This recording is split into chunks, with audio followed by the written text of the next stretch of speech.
You're watching Calf Kick Sports Podcast. Hello, ladies and gentlemen. Here we are, Calf Kick Sports. I'm Jermaine Event. We're here with Ray, and we are here to discuss UFC 310, Alexandre Pantoja versus Kai Asakura. All right, in the main event here is, as I said, Alexandre Pantoja versus Kai Asakura. We originally were supposed to get, Bilal Muhammad versus Shavkat in the main event. Bilal gets hurt, has to pull out, and now the co-main event is Shavkat versus Ian Garry. We'll talk about that in a second here, but what are your thoughts on Alexandre Pantoja versus Kai Asakura? I think this should be an exciting fight. Pantoja, for as much criticism as he gets, I think what people underrate about him is that he fights in bursts. And yes, sometimes when he does stall, it does get boring. But when he does fight in bursts, it's very exciting, and he has very exciting moments. And you know, this old age adage of people not being interested in flyweight still baffles me, which I don't understand what the hate is. But I'm looking forward to this, especially with Pantoja's probably got a chip on his shoulder with a point to prove, to let people know that, listen, I can hold, I can be the main draw of a card, and I'm going to put on a fight. And hopefully he goes out there and looks to put on a dominant performance. So it'll be interesting to see, especially he's been bumped up to the main event. Asakura's coming in with, a bit of reputation from Japan. So let's see where the cards lay. Dude, Asakura coming in here has never fought 5 rounds. He's never gone 5 rounds. I was looking into this, and I was looking at UFC stats, and because it's his first fight, he's got no stats, so that's terrible. but he's never gone 5 rounds. This is his first time that Pantoja usually goes all 5 rounds. Yeah. You know what I'm saying? And he's a workhorse. He just keeps coming forward. He's gonna grapple you. He's gonna throw like a bunch of strikes, dirty boxing. I like Pantoja. He does everything in there. Yeah, sure. And Kai Asakura has been finished. He got knocked out by Manel Cap, however you say it. And that's why I thought Kai should fight Manel in his first fight in the UFC, because I think they fought twice. Manel's a bit of he can't get things straight in the UFC. I think it would have been a fight if Manel could get himself sorted in the UFC, but he's got this topsy-turvy career at the UFC, which, in all honesty, he's one loss away from probably getting cut. Because from missing weight to losses to conduct to the stinker he put on with Muhammad Makayev. Yeah. Who's coming back to the UFC apparently. I don't want to get started on that guy. I've got nothing nice to say about him. So yeah. But yeah, I think obviously with the UFC needing contenders at flyweight since Pantoja's beat the majority of them, this is a fresh fight. And Asakura, I guess because he got the excitement factor to him, they're probably looking at it like, listen, go in there and make a name for yourself. And I'm sure he's going to try to seize the moment. I wish they would do more to promote this newcomer coming in for the American audience that are completely unaware of who Kai Asakura is. You should show his highlights throughout the week, so we're like, oh, this guy's a killer coming in here. The UFC have stopped promoting him a long time ago. I think the last time watching Dana talk about John Jones is the most I've seen Dana promote in years. Well, UFC 300 aside, it's almost like the UFC have got so comfortable with the machine running itself that they're just like, we'll pop out every now and then for a certain fight, but most of the time they're just like, the product sells itself, and you shrug your shoulders and then complain that they've got no stars. But that's a whole nother argument for another day. So final prediction for the main event. Who you got? Pantoja, unanimous decision. I am hoping there can be a push for a finish. If there will be, or if it's an early finish, it will be Asakura, because he's got a lot of shots to the body. Well, KO, knees and all this. Yeah, so I think that'll be interesting, because I believe, if I'm correct, Pantoja has been hurt to the body before, but people haven't taken advantage of it. So hopefully Asakura is looking at that thinking, become the body snatcher and, score another victory that way. I would hope if the fight does go over to the championship rounds that Pantoja pushes the pace a bit and goes for a finish, because I think a lot of the time, apart from against Brandon Moreno, who's just another beast in himself, there have been times when I looked at Pantoja like, you can put this guy away. But like we said, he fights in bursts, so sometimes because he's recovering, he'll like just stall for a bit. So let's wait and see what happens. Yeah, I think I'm gonna roll with Pantoja with the decision as well. Kai's got to catch him early. He's got to catch him early, and if Pantoja's able to get him down and stall him out, work that game, he's struck. If he even tries to get back up, I think he could keep him down for like it'll be the round 3, and it's just like, wow, he's got about 10 minutes of control time. All right.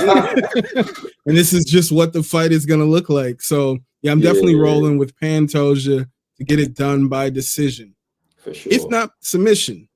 Because I feel like he has just the all-around advantage. He needs to go for it. I think this is the big opportunity for him to like really go for it and prove the doubters wrong. So let's go. Definitely, I think this is his.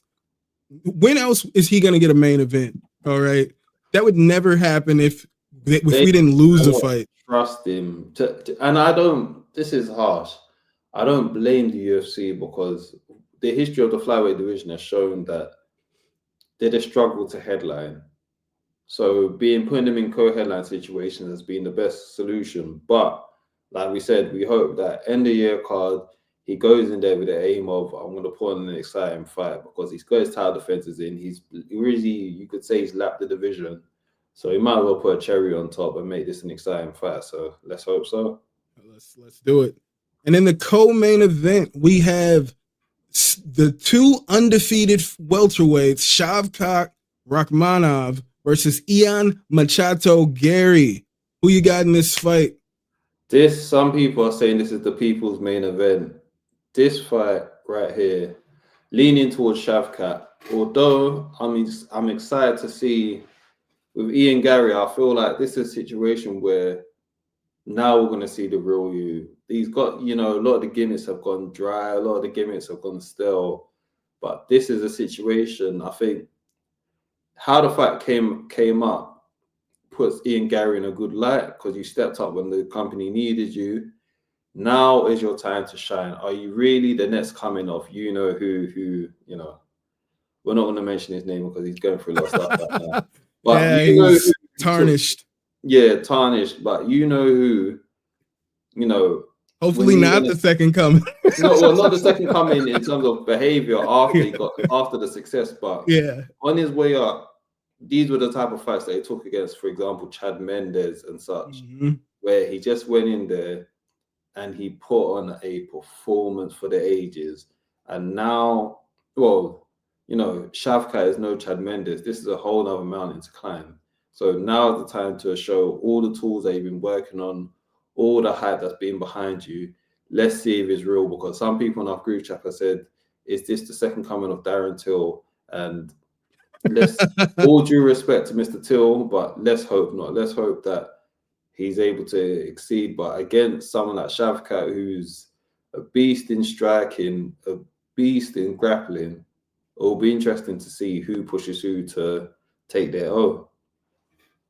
I personally feel like I was talking to Ash about this a little bit, one of the previous pods we recorded, and he was really talking up Garry. All right, he ultimately sided with Shavkat, but he was talking up Garry. So I went back and I'm watching some more of these fights, especially the Jeff Neal. Jeff Neal was this close from finishing Shavkat. Oh, he was fucking Shavkat up in that fight. It was crazy. And it's like, wow, we put too much. I think we put a little too much respect on Shavkat. We've only seen Garry look like that against like Song Kanan. Song Kanan dropped him in that fight. I was randomly there for both of those fights. I was live at random. Like Song, huh? No, sorry, go ahead. Yeah, Song Kanan drops Ian Machado Garry. He faced that adversity, came back, won that fight. So did Shavkat. He was wobbled doing the chicken dance for a second, but was able to shake it off and finish Jeff Neal. I think if we're looking at the stand-up versus stand-up, I think Garry wins that fight. If it's stand-up, if they just stand, all right? If it's able to go to the ground, I'm not sure. I'm not really sure where Garry is. He's training in Brazil these days, and we saw the improvements in his grappling against MVP. So I'm not sure where he is. Yeah, against MVP, who has won some grappling competitions. Like MVP is a capable grappler. All right. I think it's not that MVP is not a capable grappler. It's that the level of grappling that Shavkat has is a whole different level. And it's funny because Shavkat, from what he's shown us so far, hasn't got the most complicated game, but he's so solid with the fundamentals, and very few people have shown that they can stop him. And like you said, Ian Garry, Jeff Neal put up a good fight against Shavkat, to which, obviously, I have to bring in my guy, Leon Edwards, to which I then remember saying at the time, when they were trying to make shoehorn Shavkat in before Bilal came in, I was saying after that Jeff Neal fight, I said, if that's how you're fighting against southpaws, Leon Edwards going to piece you up.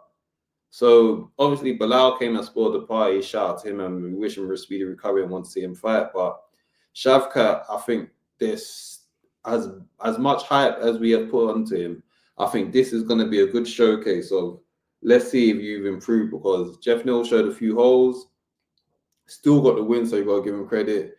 But this is a good matchup between two uprising stars where it's like, let's see who's really going to be the better man in this. Now, here's the only thing I'm scared of.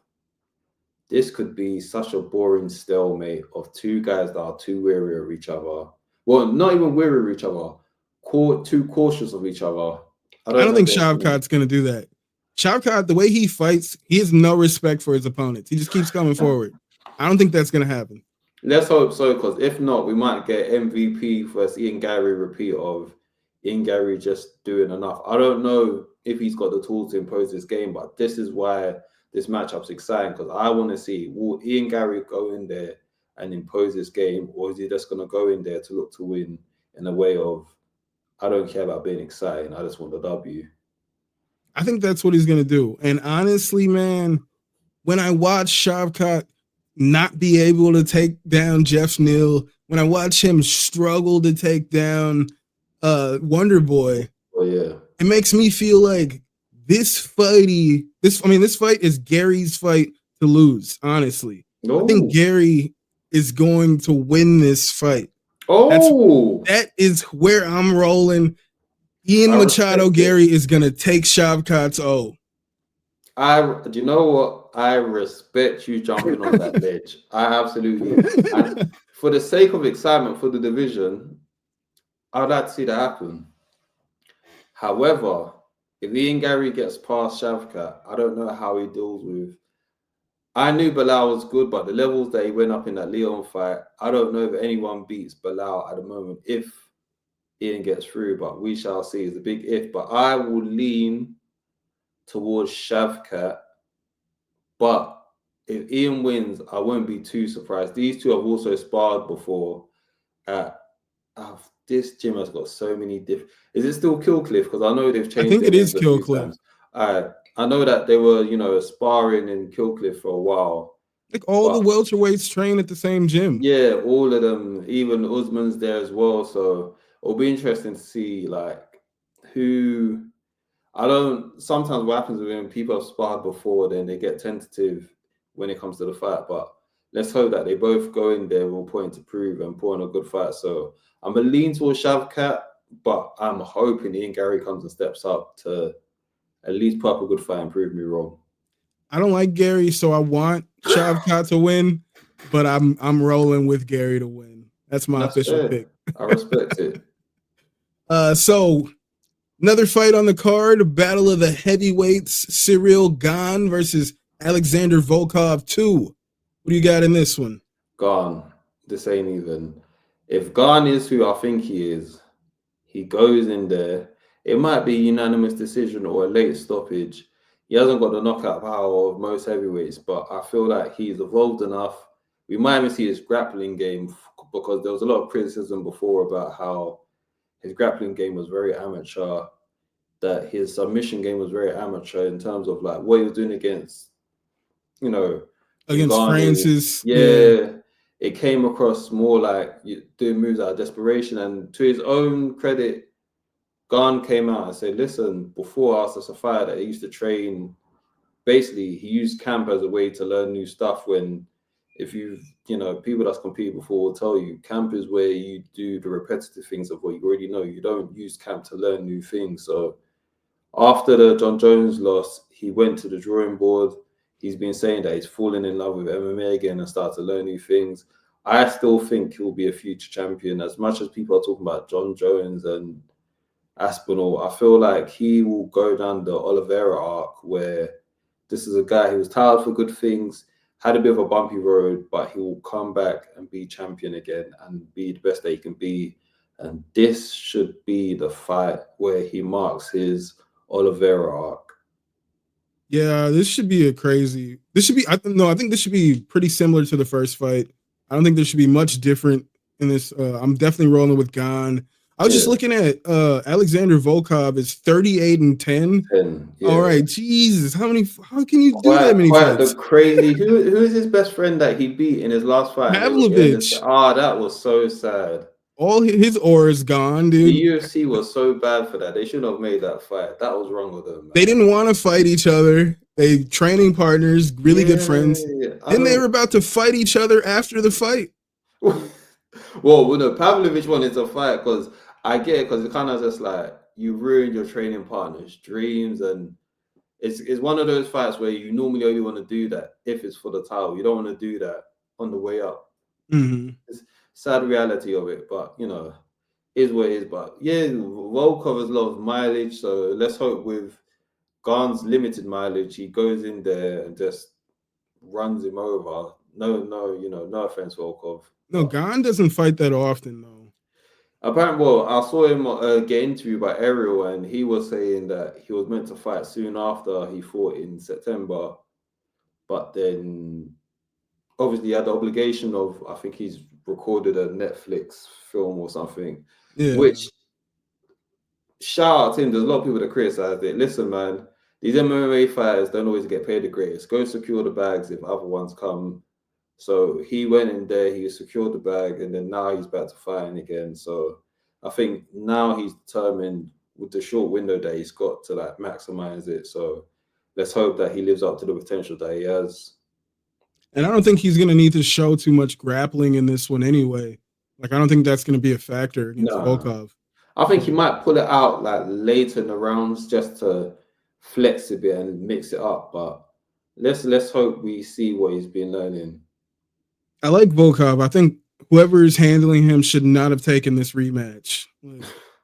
I think he's got another choice. I don't think. Because Gane's in that weird position where you're high in the rankings, but because of the way he lost to John Jones, it's almost like you lost to John Jones and you lost to Francis. I think they're scared to give him one more title shot, because if he loses again, it looks awkward.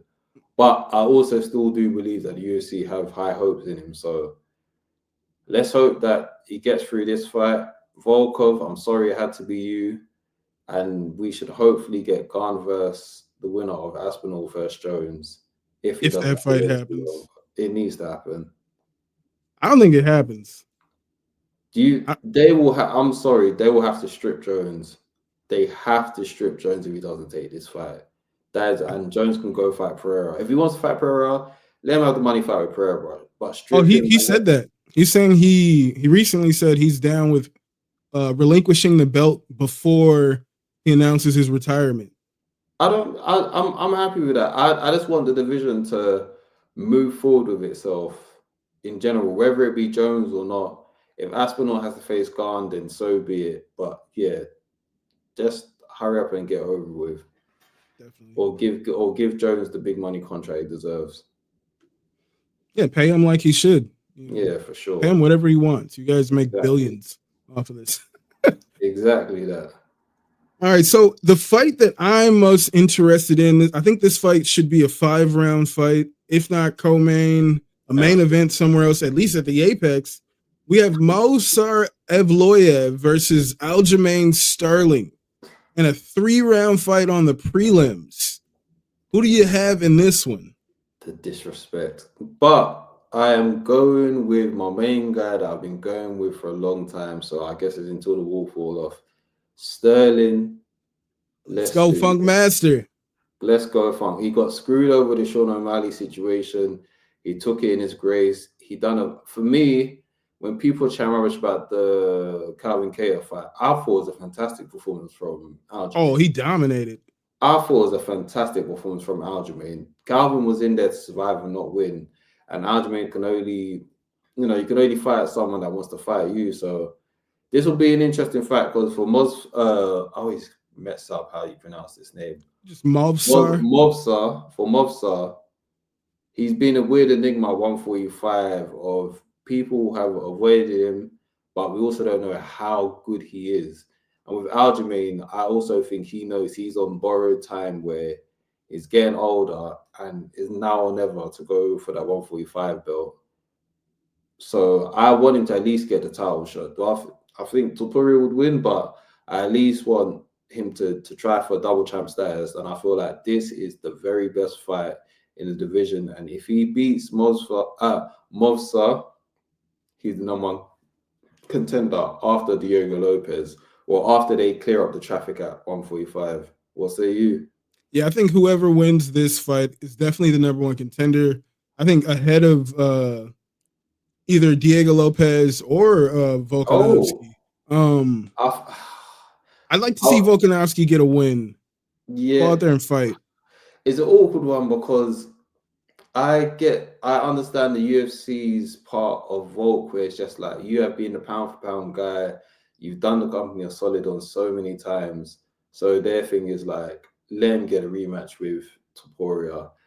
On the other hand, after 2 knockouts, it is kind of like, I wouldn't even mind if they gave Volk an easier fight. I'm saying if they gave Volk someone low in the rankings just to put a showcase fight on and then face Topuria, I'd be happy with that. But yeah, Volk coming off the 2 losses, especially with Diego Lopez coming off the impressive win that he has, it's kind of causing a logjam. And then, he tried to like have his title fight in Australia, and it's just like, no, you're not the A-side in this no more. Topuria is. Mm-hmm. So I just, after this Sterling versus Movsar fight, I just want the UFC to clear the logjam that's there. I'm sure if Sterling wins, they'll have him behind Diego Lopez just because he's a fresher guy.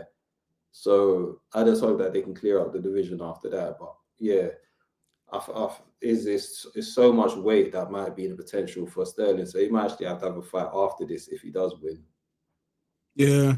I think, they've kind of already been like, Diego's the guy. He's the backup fighter for the last fight. So it's kind of hard to jump ahead. I personally feel like whoever wins this fight is the toughest fight for Ilya. All right. I think the wrestling from these guys will be the biggest problem for anybody else in the division fighting Ilya Topuria. I think Ilya kind of clears everybody. And I honestly think he does pretty well against Aljo. I'm not sure how he does against Movsar. This fight's going to tell me a lot. I was watching Evloev fight Nick Lentz, and Nick Lentz was locking in guillotine after guillotine. Movsar kept allowing himself to get in these bad positions. He was welcoming the grappling exchanges because he just had this confidence that he could sweep. He had this confidence that Lentz wouldn't choke him out. It was kind of the same with Diego Lopez. He was allowing for these grappling exchanges. And I think that is going to be the key for Aljamain Sterling, is that Aljo's going to take his back. Yeah. Right? Oh, for sure. And I don't know. With Aljo, he won't gas out going for a submission. He will just keep position. All right, if you want to give me that submission, we can stay here. My only thing with Aljo that I want this fight, give us more ground and pound. He's very good at securing position, but he will look for the submission for too long. And sometimes I'm watching it like, Aljo, just punch him. There's no need. Secure the position and punch. I think the second fight with Jan and then a little bit TJ, He did some ground and That pound, was but the first time I've seen him do that in a long time. Of like, yeah, forget the grappling, go in there, secure the position, and just punch them up. Like, I he's know got he nice likes to ground and do stuff. pound. Yeah, and he does. And I feel like because of the pressure of like how everyone was just hating him for no reason, he wanted to go in there and get the sub. Whereas now I'm just like, listen, man, just get the win, ground and pound or dominant win, but just make it, just put emphasis on it. Yeah, I think so. I think Mobsar's striking in here. I think his striking is very slick. All right, I love his stand up. I think Aljo's kind of wild with his striking. Yeah, he is. But Mobsar, I feel like the way he handled Arnold Allen. I'm a big Arnold Allen fan. I love Arnold Allen. Yeah, man. But I felt like he whooped that boy from start to finish. All right. And it was not just like, oh, I'm gonna take him down and hold him. He beat Arnold Allen in the stand-up, and I thought that was amazing. All right. He looked great. I think he's a better striker than Aljo. And dude, this is honestly a 50-50. I'm rooting for Aljamain Sterling, but dude, this is a tough mountain to climb for Aljo. I'll tell you that much. I think this is, like you said, this is why I mentioned number one contenders fight. Because this is the real like battle of the uprising star and a burgeoning champ, ex-champ looking to become champion again. So this perfect matchup. It's a shame that's on prelims for. I'm not even going to classify as that managed to make it to the main card, but I don't mind it. I'm watching from the UK, so I get to at least watch a great fight earlier than when the main card starts at 3 a.m. in the morning. So I'm happy with that. Yeah, and I'm here in the States. So I got to work third shift, so I got to get up at some point to watch this fight, then take a nap before I go. Fair, yeah. Yeah. Calculate naps. But yeah, so I don't know if I picked. I'm gonna roll with Aljo, man. Yeah, That's my boy. It's Team Aljo, man. Team Aljo all day. Indeed. That's where it has to be. Any other fights you want to just you think about, or you just want to highlight? I'm just thankful that Nick Diaz isn't fighting on this card because I hope he gets. And I am. Anyone that knows me knows that I'm an old school Nick Diaz army guy, but there was worrying footage of him that got aired out before, and I just hope he gets the help that he needs. And there's, I think, Randy Brown versus Brian Battle should be a good fight. And then I'm also intrigued to see how Dominic Reyes does as well. What about you? Yeah, the Dom Reyes, Anthony Smith. I think Dom should be able to whoop that ass. I don't think Anthony Smith has the power to knock out Reyes. No, I don't even know. Anthony Smith is just. I'm surprised he's still going. Yeah, running down his contract because he's been through. It's so topsy turvy with him. Dude, when I look at this card, though, I honestly feel like this card is stacked. All right. It's a creeper. It's not like outstandingly stacked, but for those in the know, it's like this is actually like, a good Clay Guida versus Chase Hooper. Chase Hooper's been looking great lately. The fact that Guida's still at it is the funniest. I'll go into this sport in 38 and 24. Jesus. Listen, man, I'll go into the sport in 08 when Guida was facing Roger Huerta. Yeah. And now he's still here. How many years later facing Chase Hooper? Like, shout out Guida. What a guy, man. Yeah, shout out to Guida. Then you got Michael Chiesa versus Max Griffin. I think that's a great fight.